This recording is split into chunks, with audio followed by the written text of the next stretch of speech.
The one-arm scap press trains scapular protraction and sets the foundation for chest presses. Focus on pushing the knuckles skyward and then driving that shoulder underground.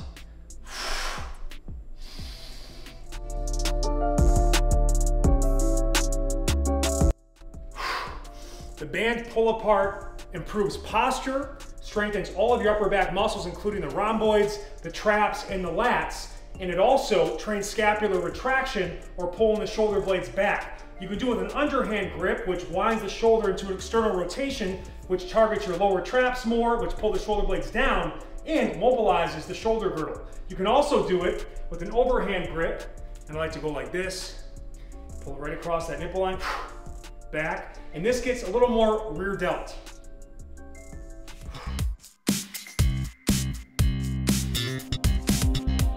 The down dog is an awesome exercise to stretch the ankles, hips, shoulders, and upper back. It also activates your core and warms up those shoulders. Now I want you to inhale through the nose going back. Really work to get the heels flat to stretch the ankles and push away with the hands to maximize movement of the upper back or thoracic spine. Exhale forward through the mouth. Make it harder by adding a push-up. Inhale down, exhale up.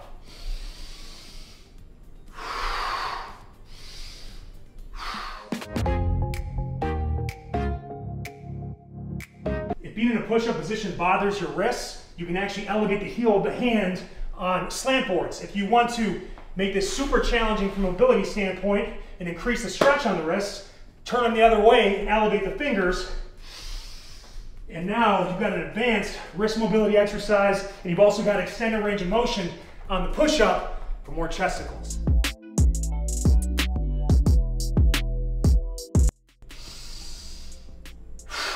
The one-arm scap row is a great exercise to strengthen your scapular retraction muscles. It also sets the foundation for rows. I like to do it off the edge of a bench or step so I can get that full extension at the bottom, that full reach, and I want to be very active with this down arm for stability.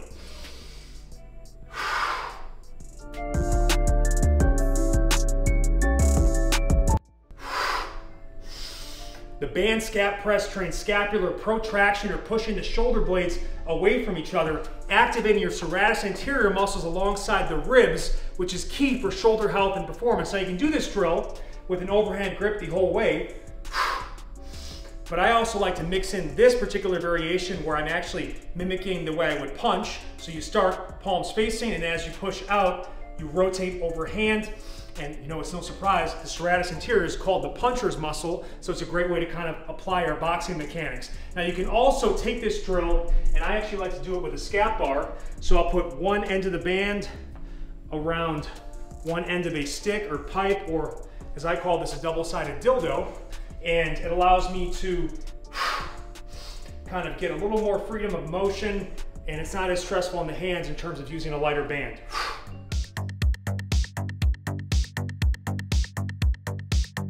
For the one arm back to hand, start in a fetal position, roll to your back, and you'll notice one leg is straight, one leg is bent. The bent leg is the same side as the loaded hand. I'm gonna go from back to forearm to hand, and I'm really focused on driving this support hand underground for shoulder stability and strength.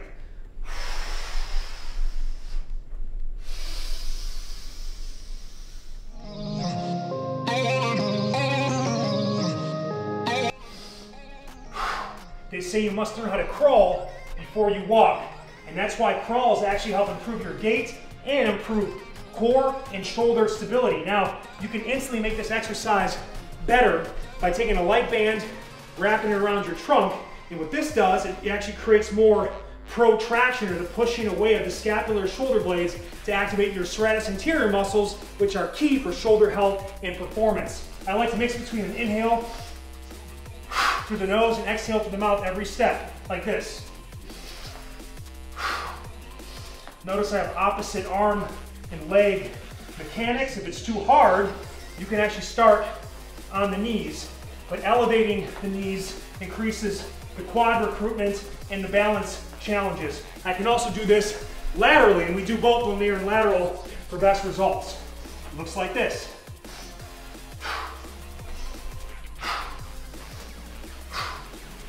You're gonna love to hate this exercise. The one arm sliding push-up is a self-assisted single arm push-up and the ultimate core stability exercise. I want you to inhale through the nose going down, exhale through the mouth going up. If it's too hard, we can modify with the centric only reps, where I go down slow, inhaling,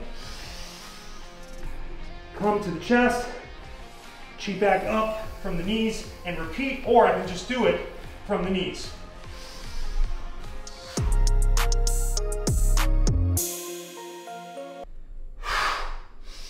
The one arm bear row is a delicious back, abs, and shoulders exercise. Here's what you need to know. First of all, support hand, you gotta drive that puppy underground. I want you to keep your hips and shoulders square to the ground. The arms should form a 90-degree angle at the top of the exercise. Exhale through the mouth going up. Inhale through the nose going down. Make it harder by elevating the knees. Now we've got more balance challenge, and the quads are gonna be sizzling.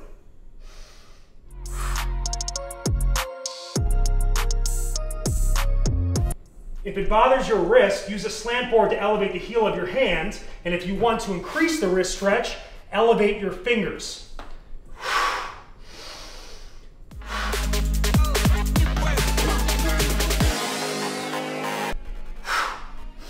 The overhead press is the king of shoulder exercises. It also targets the triceps as an elbow extensor and your abs as a core stabilizer. It's so good with bands though, because if you have a history of shoulder pain, you can peak tension at the top and the least tension at the bottom. And this is typically where people get shoulder pain, especially with dead weight, dumbbells, barbells. So it's a great exercise to work into rotation.